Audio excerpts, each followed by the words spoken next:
So, shall we get started? So, Happy New Year, everyone.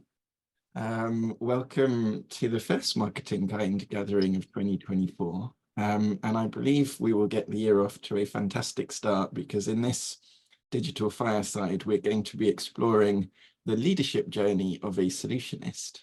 And we clearly couldn't be in better company to do so because our special guest, Solitaire Townsend, is a fabulous solutionist, has worked with and interviewed some of the most inspiring and notable solutionists in the world, and has really quite specifically written the book, The Solutionists, How Businesses Can Fix the Future.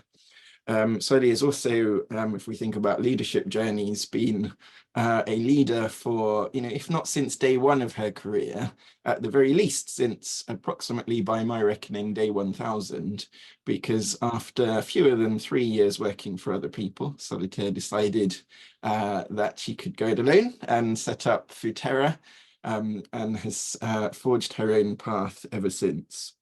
And as well as being Chief Solutionist at Futerra, Soli is trustee of the Solutions Union, was named Ethical Entrepreneur of the Year in 2008, has been chair of the UK Green Energy Scheme, is a trustee of Ashden, was a founder member of the United Nations Sustainable Lifestyles Taskforce, and a London leader for sustainability.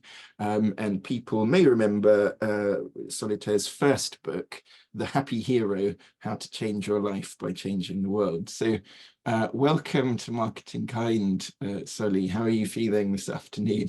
Thank you so much, Paul. I'm feeling a little bit pink after you read all of that out. So going to, yeah, I'm sure if it's on my bio, I'm sure that really happened. So yes, it's absolutely lovely to be here, and it's nice to see a couple of familiar friends and to see hopefully some new friends as well. Wonderful. Yep, you're definitely among friends with us.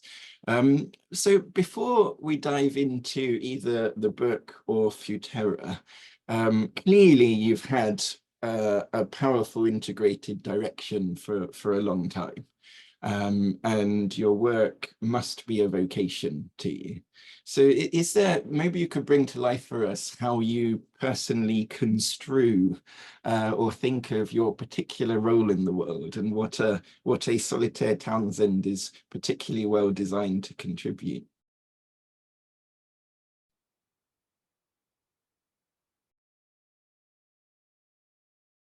I feel like you lost me there for a second, or did I lose you? Oh, sorry. So it may be that I lost you. Did you hear the question? I think I heard a question that I'm not entirely sure whether I'm going to give a satisfactory answer to, because I think you were asking me about whether I have this very clear sense of journey and where I'm going, etc. I'm not sure if that was the full question. Sure, or just how you construe your particular role in the world through your work. So I get asked this occasionally, and I've got a beautifully constructed answer, which I'm not going to give you, because, as you said, we're amongst friends here. A couple of years ago, I did one of those Myers-Briggs tests, which I'm not entirely sure are much more accurate than your star sign, but are a useful way to have a conversation. I came out as a INTJ, which is basically equivalent of being a robot, as far as I could tell. It's sort of judgment and evidence-based and no emotional. So it was absolutely fine. I'm happy to do that. But what came out very strongly was that I'm almost entirely intuition-led, which felt a bit embarrassing for my team, because basically I'm gut-led.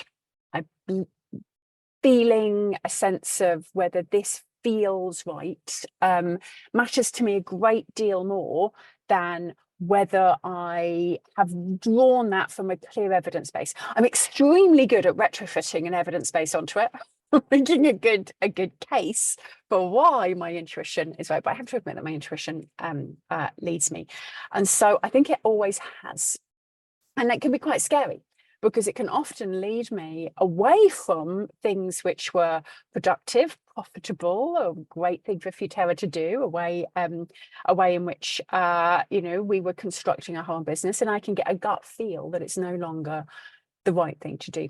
And that gut feel, I think, comes from a deep sense of why I'm here. And that deep sense of why I'm here is not a clear sense of what I should do. It's a difference. Deep sense of why I'm here is to make a difference to the world around me. And that was born out of a lot of my childhood, which was in some I'm very distracted by a very beautiful cat that just came onto somebody's screen for a second. So cats are very important and should be given the honour and recognition that they deserve. But I was raised in a very challenging situation of some of the worst poverty you get in Europe, which is much better than elsewhere in the world. Cat's estate, unemployed parents, homeless for part of it. And a real sense of injustice, because you see a lot of injustice. You see people who, from rich houses, who come and fly tip in your garden. And you, particularly here in the UK, see how you're treated with your accent versus how other people are treated with their accents. And you have to deal with, the DHS, and you have to deal with officialdom, and people can come into your home because you're poor. And that sense that something wasn't right. And actually, I got my parents very ambitious for us, very sense that they wanted us to have different lives than they'd had. They'd take us to national trust properties. And we couldn't afford to go into the actual houses because you had to pay for some of them. But we could go around the gardens and we could go into the tea rooms. And I just remember I don't even remember where it was. I remember going into a national trust property and having this deep sense of safety and beauty. I don't think I really noticed beauty before. Does it make sense? Beauty doesn't have an enormous amount of value when you're poor. But this sense of, oh, this is beautiful. This house is beautiful, and calmness. And, there was nice food and there's water and it was warm and the toilets were clean. And I got this sense of, I want this. Now, it could have stopped there with I want this. But it also, when I went back to our council estate that evening and hung out with my friends, I wanted it for all of us, everybody that I grew up with, all my friends, the gang that we were part, we all deserved to live in places like that. And that stuck with me ever since, essentially, that everybody, not necessarily in a sort of 16th century mansion, but everybody deserves to have that sense of safety and calm and beauty in the world. And so I was very, very, very driven by social justice early in my career. And then I found out about climate change, that, you're working away on social justice and you suddenly discover that there's this massive dragon coming to eat everything that you care about and have been working for your career. So that's when I went from fighting small beasts to fighting dragons. Wonderful. I mean, it's really interesting to hear all of that. I mean, the sort of rooted mission in social justice, I guess, explains how, as an environmentalist, you've retained such a clear focus on the social justice side of the climate emergency. And of course, thinking of safety and the National Trust said towards the end of last year that the biggest threat to the existence of their organization is now extreme weather events. So you're certainly working to preserve the safety of the environments in which you felt safe growing up. Thinking about Futerra, because of course you must be so intertwined with Futerra, having created it and led it for such a long period. Many of our members might sort of remember Futerra from when it was launched, and so think of it as a sustainable communications agency. And of course, it has evolved since then, as I understand it, to be much more integrally about driving change. I wonder if you could bring to life how, just in a nutshell, how Futerra has evolved and what that tells us about where Futerran capabilities are most valuable and impactful today. Oh, well, it's I think it all comes down to very much what we were talking about, and what I'm sure many people here talk about as well, which is when you've got a sense of what you're trying to achieve in the world, you have to be really flexible about how you do it. So Futerra we could have shut Futerra down 50 times over, because sort of we'd done that job and other people were now doing it and we'd created the market and it didn't need us anymore, if we were a business. And I always think that we're basically a mission wearing the clothes of a business and trying to fake it. And we go into these large multinationals, these big multinationals, and of course, we're a business, and so you make all the right noises and you sign the NDAs, etc., and they let you far further in than they'd ever let an activist in, which is always fantastic fun.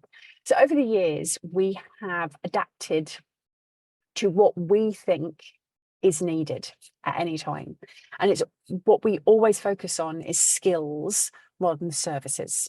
So if you focus on services, if you have a set of services, not only is that very transactional, also those services might not be needed, or those services might go out of date, or somebody else might do them better than you do.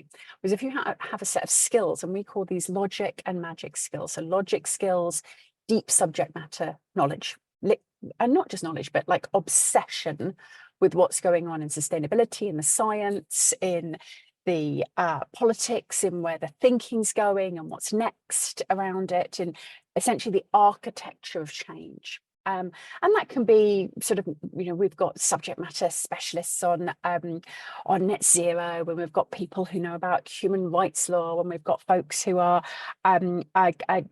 deep biodiversity experts and can advise on what's going on with all of the reporting, etc. And then the other side is the magic. And the magic is the human truths and the stories and the marketing, the messaging, and the being able to articulate why change matters.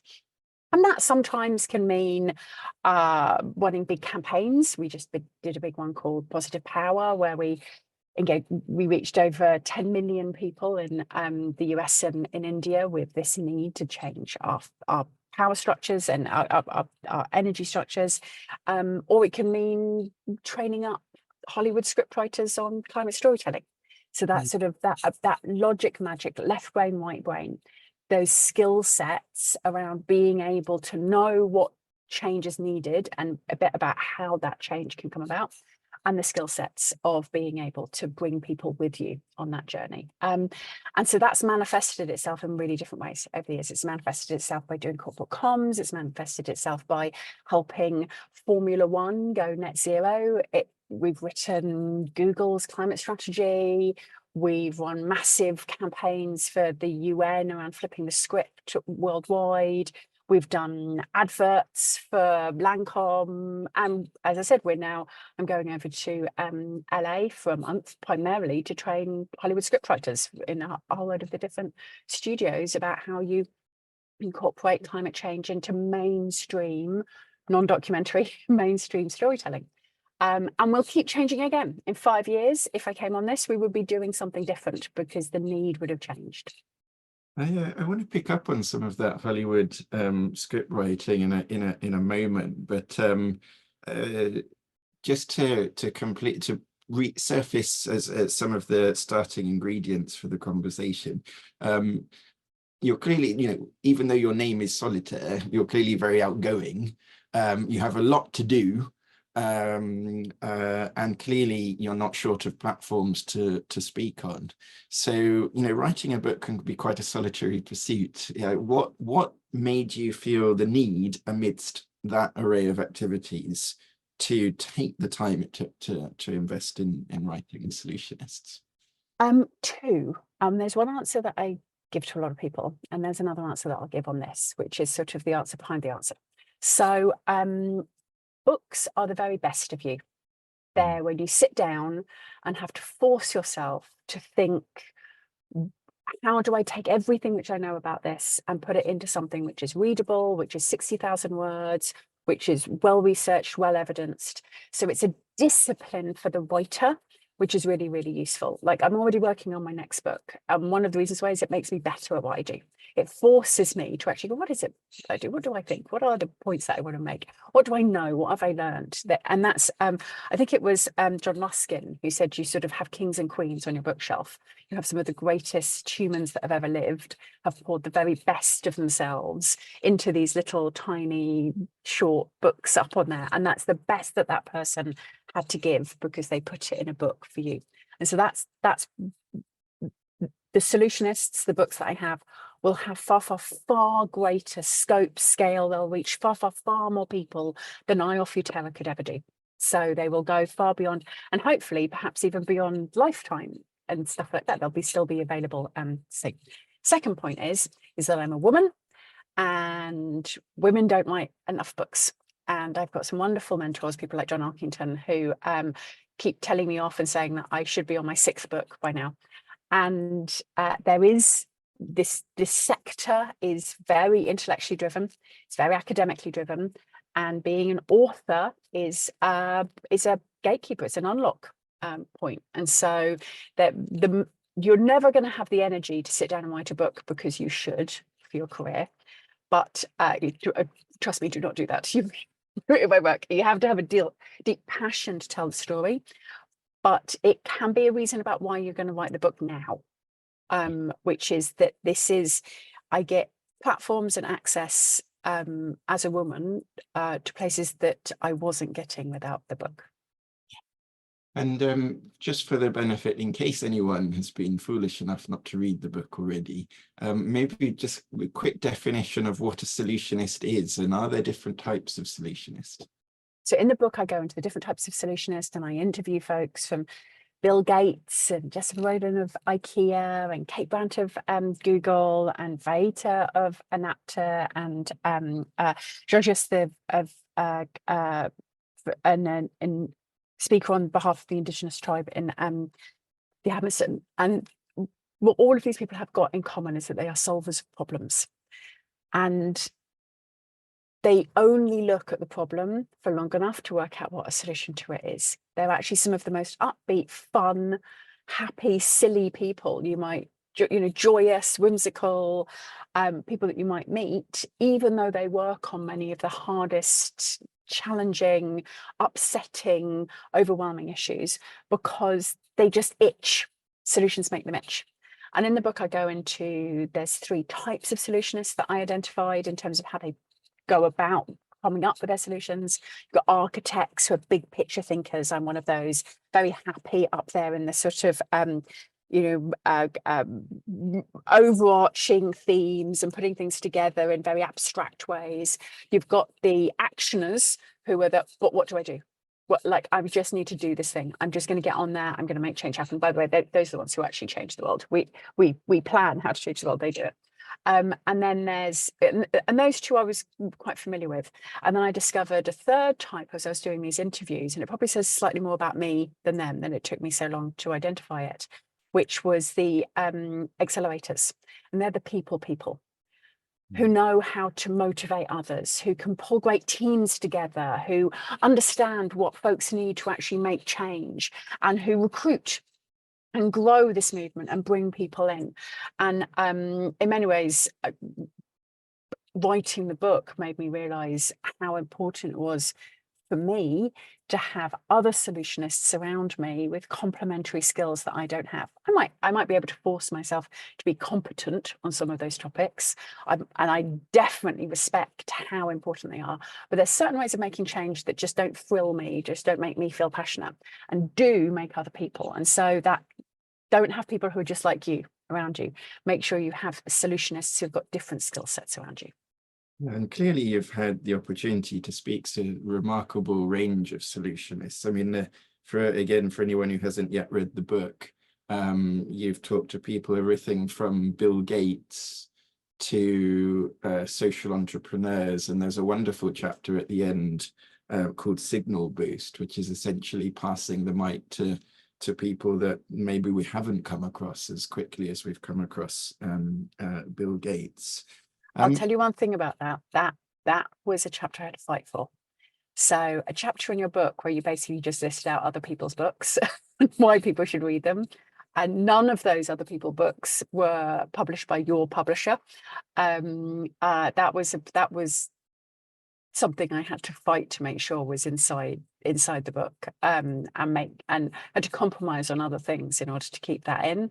I'd very, very much like the world to change, so by my next book, that kind of thing is just a given, that you signal boost to other writers, other speakers, other experts who might not have the privileges that you do. I have ordered Vanessa Nakate's book as a result of your recommendation in that chapter. So it hasn't arrived yet, but I'm excited by it. I think I heard you once say in an interview that actually there aren't that many solutionists in business. Mhm. I wonder if you could talk a little bit about is that because businesses have conventionally had a bit too narrow a view on the world for today's problems? And maybe you could tell us a little bit about where you think we find the most solutionists, and maybe where we most need solutionists, and whether there's a discrepancy between those two. So I think it's changing. So tradition, and by business, I mean large businesses. Almost every entrepreneur is a solutionist, because almost every small business is driven by someone who's got a big idea to solve something. They're not always solving environmental or social challenges, but they're trying to kind of solve something in the world. But in big businesses, they tend to be more managerial than entrepreneurial. And in big businesses, actually taking big bets, risking, failing, adapting, can not be great for your career. Really, and I think there are actually probably quite a lot of solutionists inside businesses who have to pretend not to be, because it's actually, maybe they have the ideas, maybe they have the passion, maybe there are things which they could see that could be solved, but this structure, the society which they're in, doesn't allow it. But I think that's changing. The world is changing so fast in so many different ways around a lot of large corporates, that they are beginning to be more open to innovation. And it goes through phases. They'll do a bit of innovation, they'll freak out, they'll stop. They'll do innovation, they'll freak out, they'll stop. But you see so many companies which are now setting up accelerators, who have got internal ginger groups, who have got entrepreneurs, and John Alpington's wonderful term, from this realization that just kind of trying to squeeze out 2.5% market growth from last year on year, probably isn't going to work anymore, and that they're going to have to make some big bets, maybe make some big failures, but create lifeboats for themselves in terms of what the world's going to be like in the next 10 years. Of course, the book's been out for, I think, a little over a year now. William Gibson, the science fiction writer, said that the only time he gets to know what it is like to experience his book as a reader is for a brief moment when he does a speaking tour each time a book comes out, and he reads aloud a passage from the book to an audience. And he says it's only in that moment, with the audience there, somehow, that reading it, I experience it as they might be experiencing it. And I wonder how your understanding of solutionists has changed in the year or so since the book came out, and where it has been most strongly embraced by people, or where people haven't got around to embracing it, and we need to do better. Well, it's actually only been out for about 9 months. So everyone keeps saying it's been out for a year, which I think is really great, because that means it feels like it's become part of the furniture, which is good. So it means it's reaching out there. Every single thing I've ever written, ever, or shared in the world, the bit that I thought everyone was going to love is not, and another bit was. So years and years and years ago, I wrote this thing called Sell the Sizzle, which was not even that big a deal. It was just like this little thing which Futerra wrote about climate change communication. And that same year, we also produced another quite significant report, much bigger report, about sustainability trends. Sell the Sizzle has now been downloaded over 1 million times and is on recommended reading courses for required reading on a whole load of universities. And people come up to me and say, "Oh, I just read Sell the Sizzle."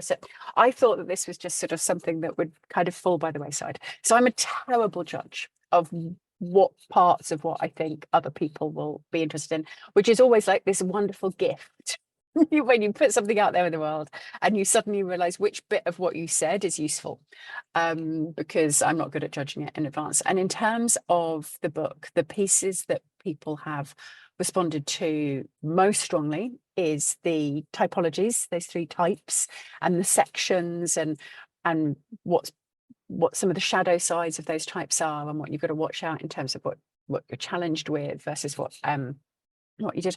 And then the bit which I am the least qualified person to write, but I put it in anyway, which was around self-care and how to survive being a solutionist, which has anyone who's ever worked with me will know is something I suck at. I broke my ankle 2 days before going to New York a couple of years ago, absolutely aware that I'd fractured my leg, and I walked around on it and hobbled around on it with a crutch without going to a hospital for 10 days because there was all these speeches that I wanted to make. Came back, flew back, and I can tell you, having a fracture on a plane with all of the sort of expansion that you get was not and I went to see a doctor. I got shouted at. I'd never been shouted at by a doctor before. Really shouted at for basically the fact that I would have long-term issues from not having had this sorted out.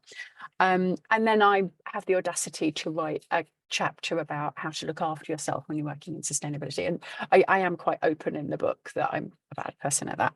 But because I suck at it so badly, I went out and asked a whole load of other people. I did all these big surveys. Every single person that I interviewed, I asked what they do to survive this. And so I think probably as an outsider on self-care, I was a quite good person to write about it because I have no advice myself to give. But it turned out that there was a lot of similarities. So yeah, the typologies, the self-care section, the signal boost section that you already mentioned, Paul, which people have really loved those recommendations. And then overall, just somebody called it a 285-word pep talk, which people are always telling me I'm optimistic. You're so optimistic, you're so positive. And I never quite get it because, of course, it's just not to who I am. And so the fact that people are going, that was so positive, I really needed that, that really helped me. I didn't write it to be optimistic and positive. I wrote it to give insight in terms of what it takes to be a solutionist, what solutionists have in common, their personal stories, how they overcome failure, what their advice are for other solutionists. That's why I wrote it. I didn't write it to be upbeat or positive, but apparently that's what people like the most. Yeah, well, I certainly feel a huge positivity from you. And I remember the Sell the Sizzle, actually, and I can't hear it, for anyone who hasn't come across it, I can't hear it without wanting to get a hot dog from a New York stand, from remembering that from yeah. Particularly at the time of day it is now. I'm now feeling rather you had from memory, you did a master's in Shakespeare studies, and I wanted to pick up on your reference to the Hollywood script writing, because I think in Marketing Kind, we have an intuitive sense that narrative is really how we map the world around us, plan our journeys to better, profound influence. But that isn't necessarily restricted to the narratives in marketing campaigns. And I wonder if you have any thoughts on, first of all, do your Shakespeare studies in some intimate way still influence you today?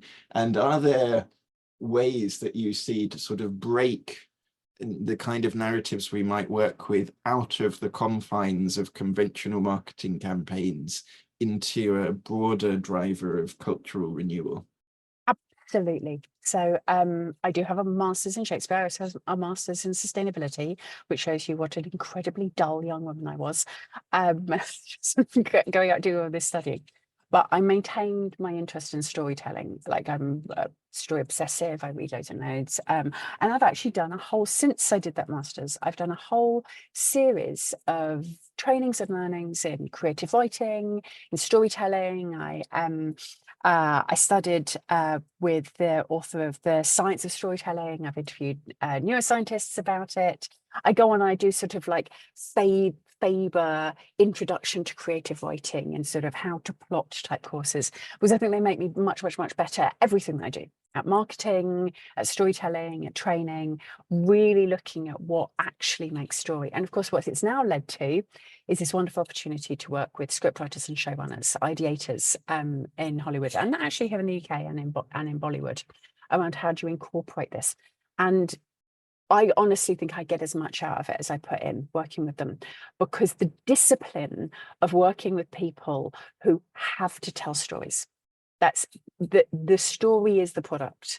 They're not telling stories in order to sell products. They're not telling stories in order to build corporate reputation. The story is the product, and the whether the story worked or not is very obvious, because people will buy it or watch it, or they won't. If it's a good story, people will buy and watch it. And if it's a bad story, people won't. And so their discipline about whether something's a good story or not has made me better at the work that I do in marketing and the work that I do with storytelling within sustainability and within corporates. And it's becoming a very sort of feeding itself type piece. And the big number one overarching piece of when you're working with these script writers is they have zero interest in anything other than people. So world building, all important, but how it serves the human emotional story. Setting, how it serves the theme, how it serves the human story. Everything comes down to every single story is a story of emotional change. Now, that might be an emotional change in a robot, it might be an emotional change in an alien, it might be an emotional change in a group of people, it might be an emotional change in an individual, but every story is a story of a person's emotional change. And that's been fascinating in terms of particularly sustainability, which sucks at telling the stories of individuals and tells the stories of planets and of habitats and of statistics and the story of science. And so all the stories of people, humanity, rather than individual human stories of change. Oh, there's so many directions I want to go with that, but I just want to pick up on that where you've talked about sustainability falling short on narrative. I wonder, because if you think, with the big priorities for sustainability for the year, you may have, one might argue, for example, that at this point it's largely to do with the greening of heavy industry. Or if we think about mitigation priorities, so the greening of emissions. There's another cat. So. Emissions reductions in heavy industry, upgrading the infrastructure of grids in the UK and around the world so renewables can better plug into them, and progress on loss and damage. And this is often a little bit out. Is there a sense that the sustainability world that has become in some ways quite competent in thinking technocratically about emissions reduction needs to get much more ambitious in terms of advancing our cultural narratives when it comes to adaptation, given that we are now, the World Economic Forum Global Risk Report puts extreme weather events as the biggest risk of global crisis for the next 2 years. So do we need to evolve where we're putting sustainability stories to focus more on how we're going to adapt as a culture? Everything everywhere all at once. We've got to tell a story of mitigation because we don't have a durable majority for change. So almost everything which you listed there requires political will. Requires enabling factors, requires finance, maybe even actually requires behavior change in terms of how people choose to live or where they choose to live, etc. And we absolutely don't have that. And in some cases, we're in danger of going the other way and having a durable majority against those changes. So we have to tell stories in order to create the durable majority of change. Because again, so many people think if you just go and convince the powerful people, then you're okay. And they always forget that the powerful people are obsessed with the people power. Every CEO, every politician spends a significant portion of their time obsessed with what consumers are interested in, what voters are interested in, etc. So, and then we also need to tell the stories of adaptation and about how we have a good life in adaptation. So not the story of crisis or survival, because people tend to have that.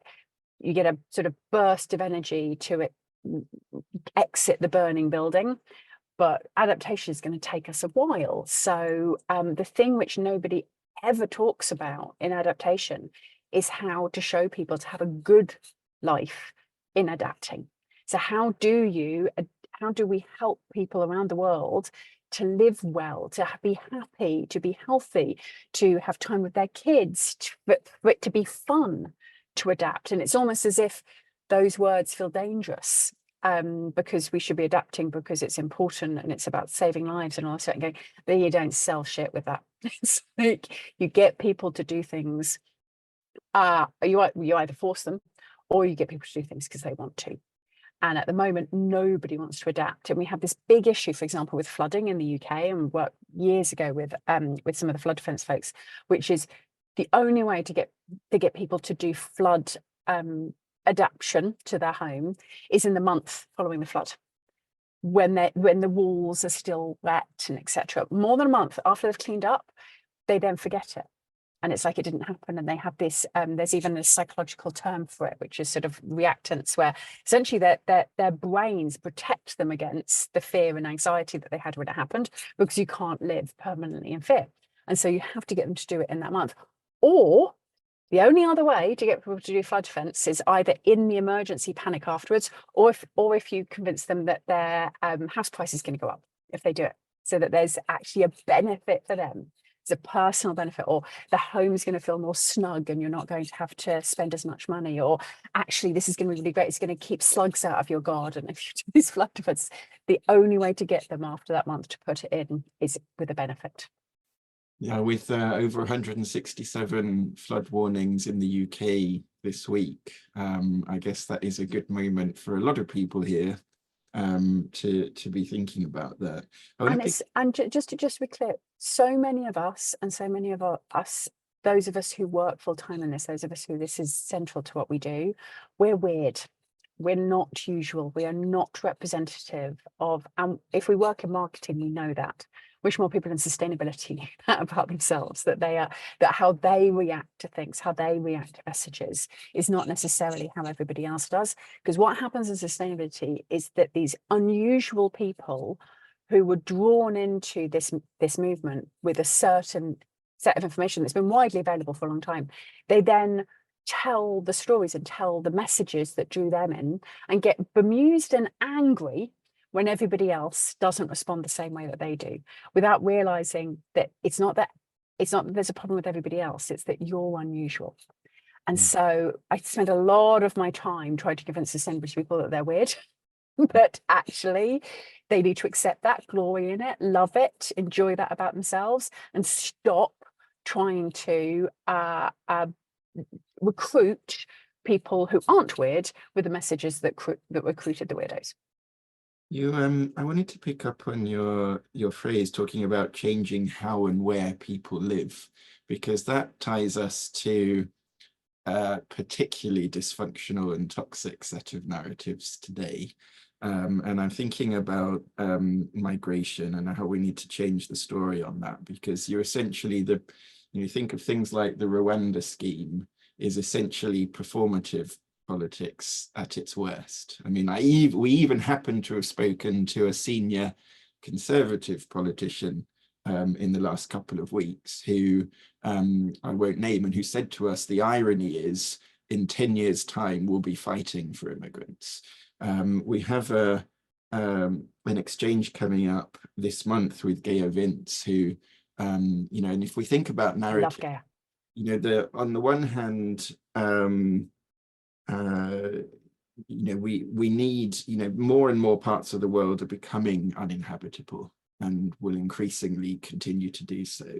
On the other hand, most of the places that it will still be relatively safe to live in have aging populations. And so it makes sense to solve two problems by enabling, by getting ready to be good at handling a much larger number of climate refugees.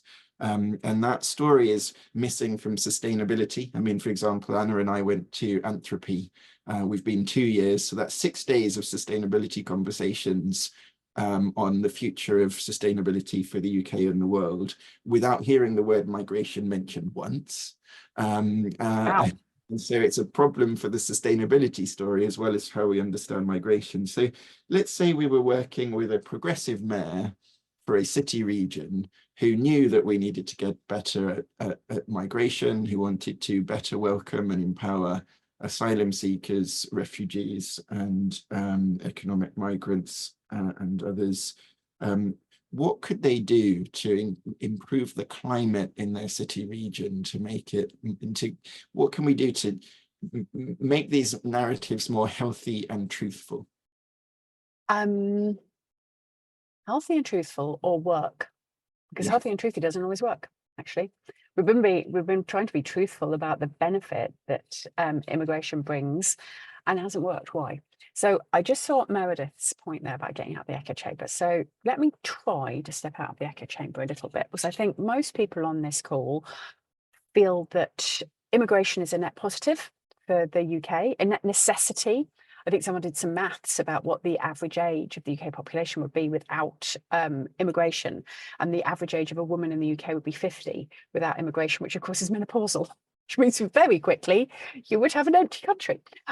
So, you know, immigration is necessary and beneficial for me and everybody on this call. Wasn't always beneficial for me. So grew up in a council estate. When you're in a poor situation, you're in a community of necessity. So everybody depends upon each other. They depend not because of a lovely collective sense. So often, like, you don't get on with each other and there's fights and unpleasantness as well, but because you have to. Most people are working at different times. There's children to pick up. There's food that needs doing. At one point, there was one ironing board between 3 families when I was growing up, and you had to pass it between each other. Sometimes if there isn't food, like, you'll share a bit of food and not have food back. So what you tend to get within communities, of which is there's a huge percentage of our population, particularly right now, in a cost of living crisis, i.e. recession, where there's many more people living like that than living like us. So that was how I grew up.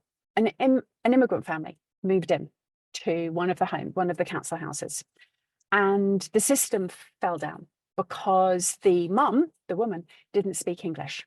And so, because all of these systems are maintained by women, they're all of these, how you raise the children, survive, feed, eat, etc., is all women. And so suddenly you've lost one necessary, valuable part of your system. And of course, you know, with wonder and glory and all praise to my mother, she went over and realized that the kids spoke English, and so was able to draw. And it turns out this one, of course, was you know, Joanna was desperate to be part of it. She needed the help as well, and there was lots that she could do, and she's happy to look after people's kids, etc. But it took someone going and actually essentially negotiating somebody into the community to allow that. So for me, where I live now, I live in central London. I have a nice house. Immigration is a net positive. It brings me new friends, it brings me new perspectives, it brings me great food. I know that it's wonderful Futerra. We have a whole set of new Britons who work in Futerra, absolutely fantastic. And that's because I live a very safe, stable, happy, comfortable life, which most people don't. And so, yes, there's racism, unquestionably, a significant proportion of the voting for Brexit, etc.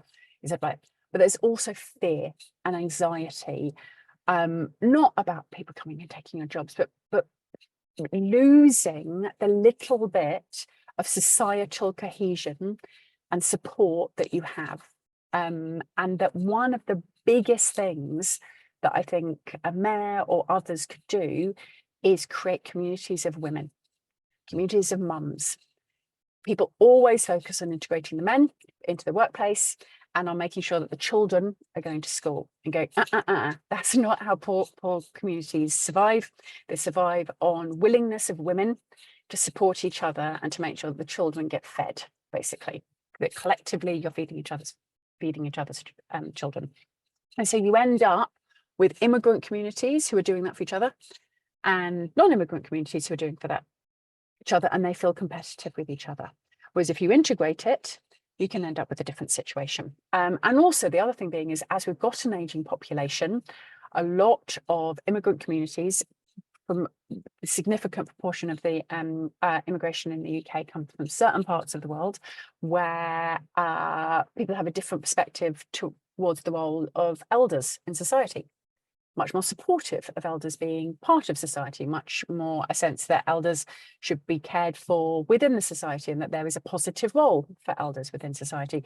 And as it becomes increasingly impossible for people to get their grandparents into old people's homes, as you have increasing issues around Alzheimer's and others, there being significant benefits to the fact that that used to be how the UK felt, and bringing those perspectives back in. So it's I hope that wasn't too challenging, but I was really inspired by Meredith's point of getting out of the comfort zone of what we all believe to be true, and which I believe to be true now in my nice new middle class life, but which wasn't true when I was younger, and where there were genuine challenges in an immigration, which tended to be about losing a support structure that has been undermined for decades.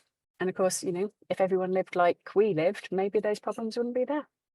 Yeah. And it's funny enough, drawing the connections between different of our gatherings here at Marketing Kind.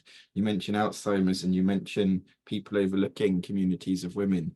When we think of green jobs as well, often it's very male oriented. We need more engineers, we need more home retrofitting. And so there are whole professions such as, you know, caring for the elderly, for example, which have a much higher proportion of women in the workforce, which are actually very green jobs. There's low emissions and high social justice in caring for the elderly. We're going to open up to questions from the group. I've got a ton more for you as well, but so people could start to think and raise their digital hands if they have a question for you. But just while people have a think, we actually did do one of our gatherings recently with the mayor of a city region, Andy Burnham, for Manchester. Oh, And he's great, yeah. take a moment to think about the politics of climate policy. You know, obviously there's been dialing back from the government, even Labour a little bit. It changed their stance on the 28 billion a year of investment. But Andy Burnham has set climate targets for Manchester, emission and net zero targets that are 10 years ahead of the national target. He's doing a lot actually to make the city healthier and greener, and you know, lifespans in Manchester have increased as a result of devolution. It's a relatively small amount, but if you look at the people whose lives would have been artificially shortened by poverty and extrapolate, it's a more significant amount. So he's doing a lot. And he says on climate, they've got ambitious targets, but he knows that emissions reduction, the trajectory is not there yet. And so he's saying he believes he's going as far as it's possible to go without a breakthrough in consciousness and awareness.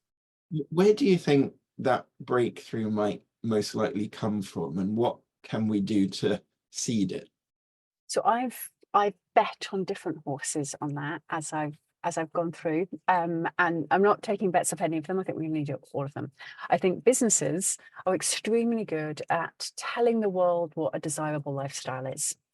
So businesses, in terms of telling the story of what a desirable lifestyle, that's going to help change this. I'm not one who's looking for a giant values change amongst populations. I think that's complicated, difficult. I think religions have been trying to do that for a very long time. I wrote an article for New Scientist, and I put a long version of it on the Futerra website about apes, not angels.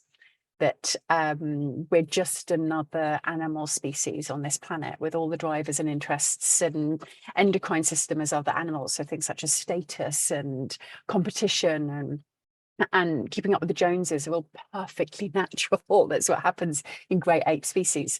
And yet sometimes environmentalists who are supposed to understand that we're just another part of nature seem to expect us to be above and beyond or special. They expect us to be angels. So pick a side. We're either a part of nature or we're not. And I'm very big on going with the flow of human behavior, human interests, human concerns, rather than attempting to have a global awakening. All power to those who are trying to do that. That's not my skill set.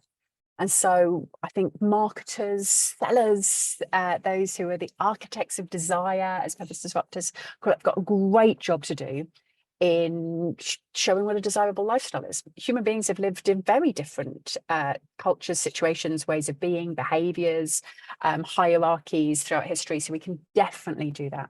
I think that storytellers, the storytelling industry, the entertainment industry, particularly Hollywood and soap operas, particularly soap operas in South America, can show what's possible in terms of change. So they can open our minds and our imaginations to see what could be different, particularly in the near future.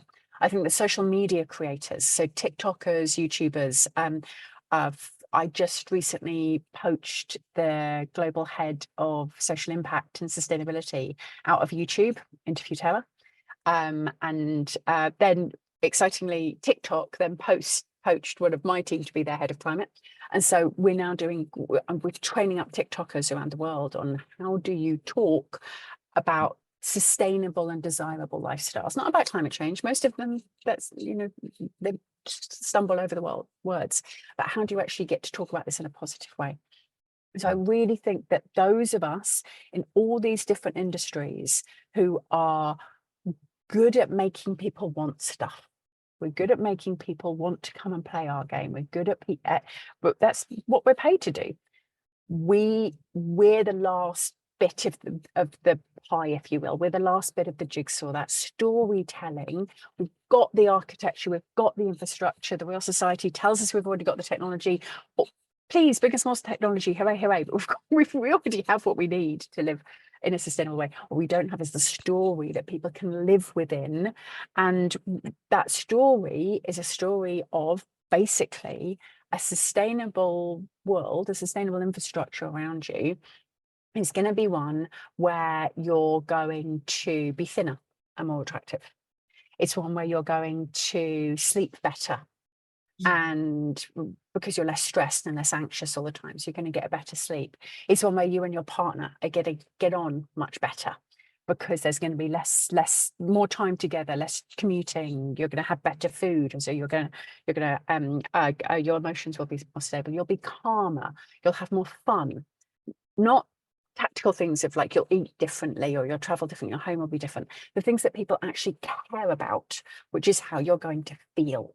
So that's my big argument to sell the sizzle, which Malin said, which is sell the emotional payback of a sustainable future, not the economic one, not the big picture one, not even the financial one.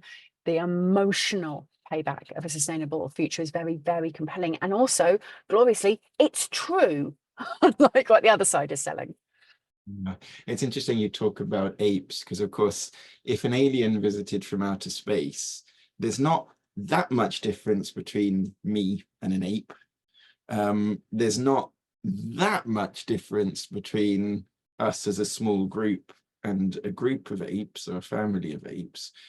But there is a huge difference once you scale up further than that. And it's the stories of cooperation. So if we can understand the biology of storytelling and what levers to pull, but then use those narratives to scale that, if you saw several hundred apes compared to several hundred humans, that's where the difference comes in. It's visible. Just a reminder, anyone can interrupt my flow here. Just if you raise your digital hand, and we'll go to you with questions. But I'm going to ask one more until people do that, or several more if people just want to listen. So there's some context to this, but what pisses you off? And to reveal the context, what are some of the best answers you've had when you've asked that question of people, including in the book? How long have you got?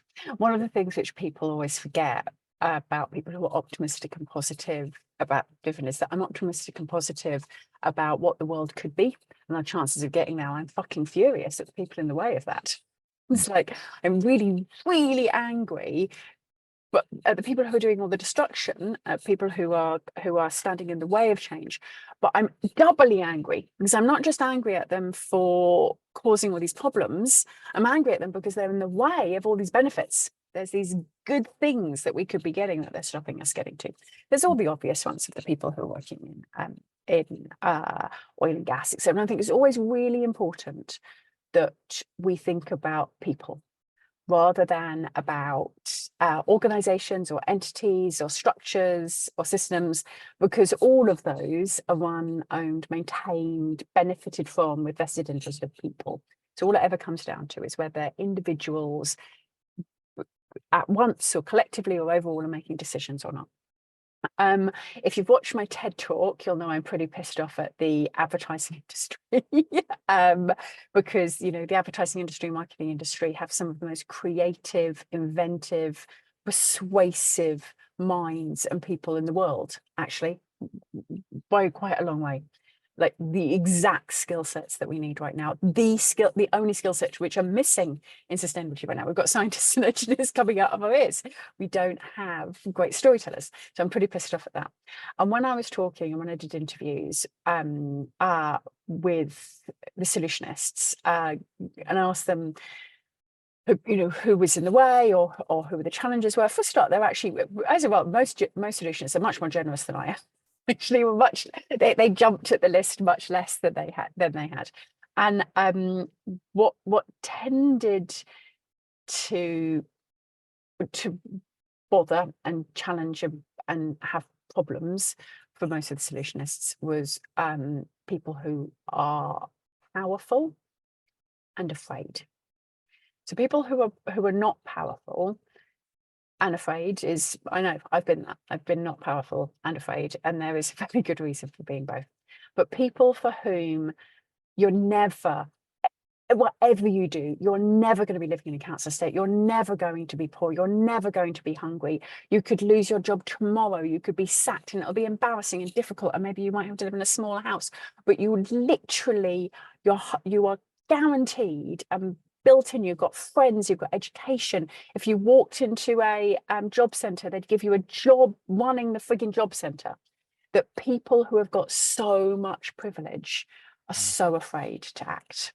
That there's a lack of courage amongst those who have got, literally could never find themselves in their lifetime in anything other than a privileged position, maybe a lower privilege, but still higher than most other people. And I would say that's what I agree with as well. It's the fact that the vast majority of people in power come from long lines and family of people who have always been in power, and that the vast majority of people who are decision makers come from long lines of people who have always been decision makers, breeds cowardice. Because loss of a bit of privilege can feel like persecution. They don't actually know how bad things can be, and so they're scared of things being a little bit bad. And when I was thinking about when the first Labour Party members of Parliament went into Parliament, the vast majority of them were like school teachers or ex-foremen on building sites. They weren't professionals. They were people who actually came from the working classes. There tends to be quite a lot more courage amongst people who have come from those backgrounds, because they're like where I am now, it's like, it's wonderful. Being middle class is awesome. I absolutely love it. It's so good. The food is so much better. And like, I'm warm all the time. It's like I can buy whatever I want, and there's never. In fact, I'm overweight because there's food everywhere. I'm not afraid of taking some risks, because, like, a little bit, if I fail a bit, I'm just going to fall down to still being 1,000 times better than when I started out. And so that's one of the things which annoys me, is that people with privilege are lacking courage. Yeah, I think that certainly applies to marketing. We too often have a Stockholm syndrome with regards to pre-established organizational priorities and metrics, and often have a blinkered vision of what we can achieve as a result of it. What a conversation we've had. It's been fascinating to just see the world through the vantage point of your thoughts and activities. I haven't had the chance to ask you about ESG and whether it's a broken concept. Can I say one, which is, I've been in this for 30 years, don't sweat the terminology. I can't even tell you how many different terms I've gone through. Woke, ESG, CSR, corporate responsibility, blah, blah, blah. It's all the same thing. And if we've decided that term no longer works, we'll just come up with another one. But the idea isn't broken. Sometimes the term becomes problematic, and it's all the same stuff, and always has been for 30 years. But what a way to have started the year. So I don't know, I don't actually know how to do this myself, but we should give a round of either digital or real applause, because you've been just taking questions like you're drinking from a fire hose, and just so brilliant and insightful. So not surprising from you, but very much appreciated. Thank you so much. It's always glorious to be the company of like-minded people. So thank you so very much. Wonderful. Yeah, and then great to be thought of as like-minded. Very good. Thank you all for coming, everyone, and see you again very soon.